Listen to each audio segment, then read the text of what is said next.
झोपड़ी ससुराल में अमीर बहू लाई दहेज में एसी और फ्रिज। जा रहा है बेटा। बूढ़ी लक्ष्मी की आंखों में आंसू होते हैं, क्योंकि हर गरीब के परिवार के बेटों की तरह आज सुजीत को भी अपनों को छोड़कर कमाने जाना पड़ रहा था। ये ले, इसमें तेरे लिए रास्ते के लिए मोटी रोटी और भुजिया बना कर रख दिया है, खा लेना। ट्रेन में तो सब खाना महंगा बिकता है ना, इसलिए। ताता मेरे लिए शहर से हवाई जहाज लाना और मोटर वाली लंबी गाड़ी भी। ले आऊंगा मोनू बेटा। छोटी, तुझे भी कुछ चाहिए क्या? चूड़ियां बालियां मांगना बहन।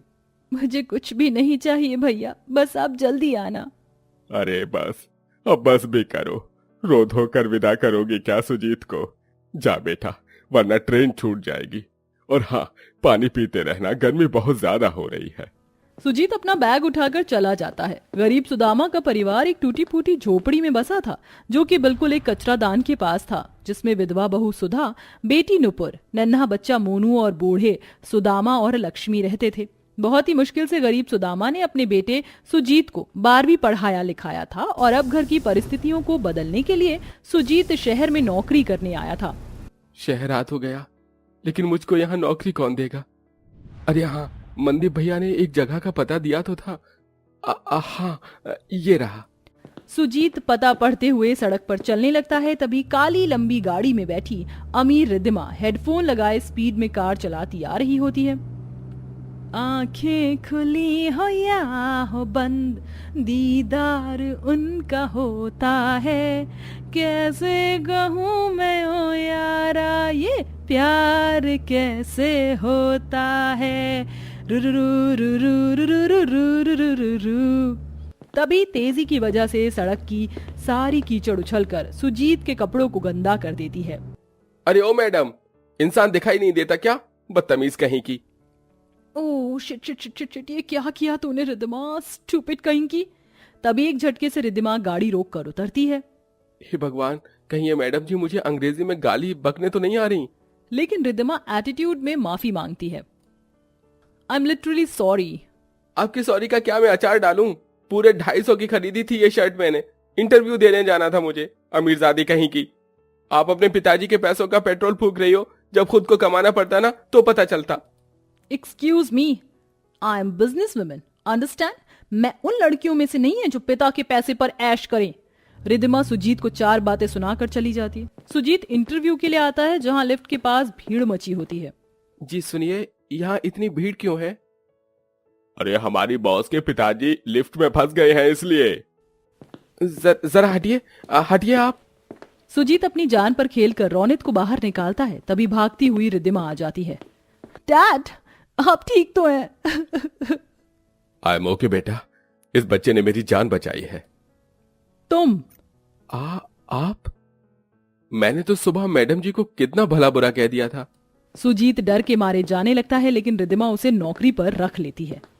रुको, तुमने मेरे पापा की जान बचाई, उसके लिए थैंक्स अ लॉट, इसलिए मैं तुम्हें नौकरी दे रही हूँ। पहली बार मेरी अकड़ू बेटी के मुंह से किसी के लिए थैंक यू निकला है। You are the lucky man. Sujit Riddhima का पर्सनल सेक्रेटरी बन जाता है। धीरे धीरे सुजीत का साथ और उसकी बातें रिद्धिमा को बदलने लगती हैं और रिद्धिमा दिल ही दिल में उसे चाहने लगती है।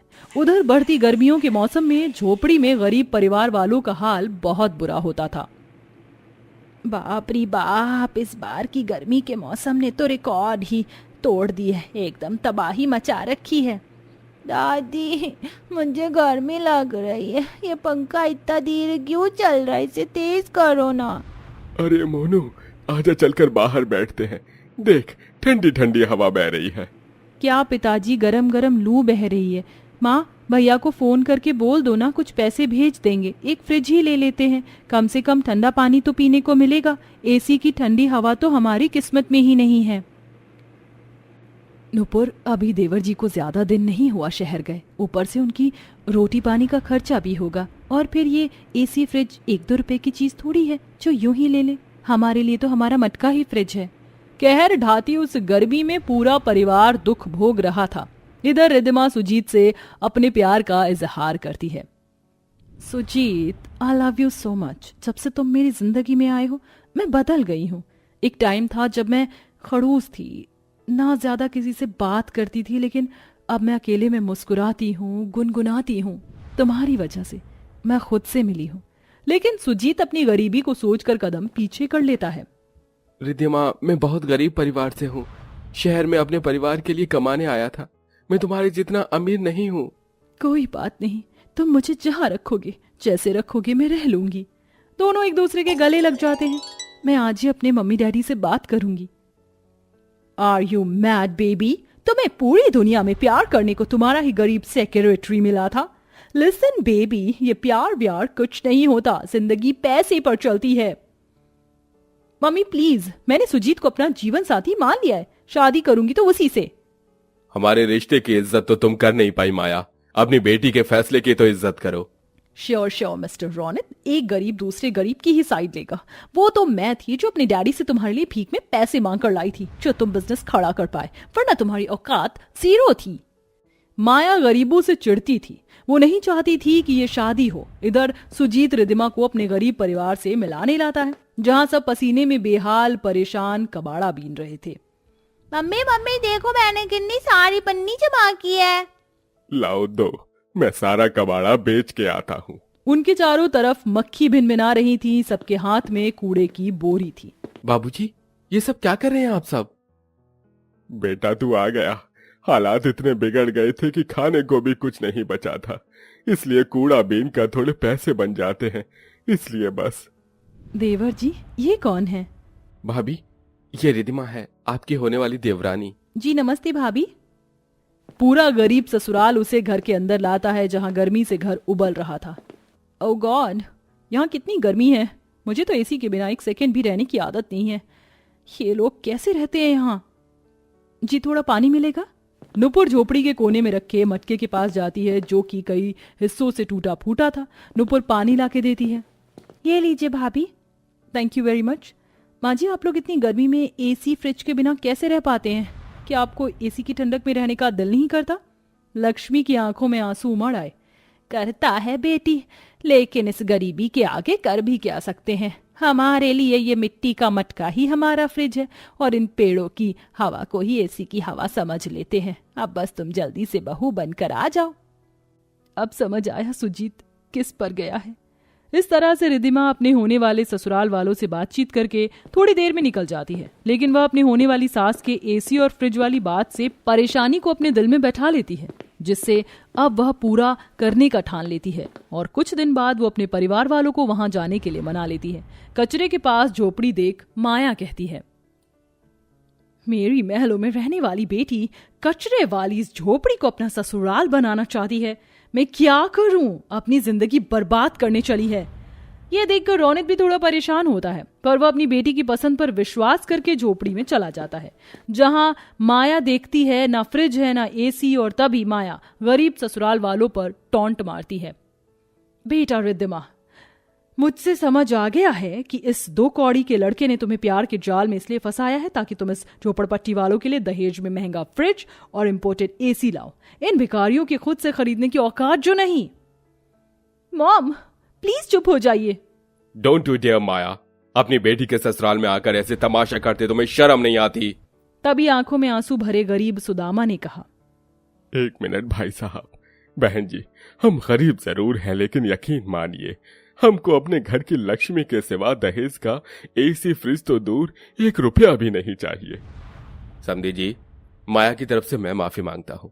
आप सब शादी की तैयारियां कीजिए।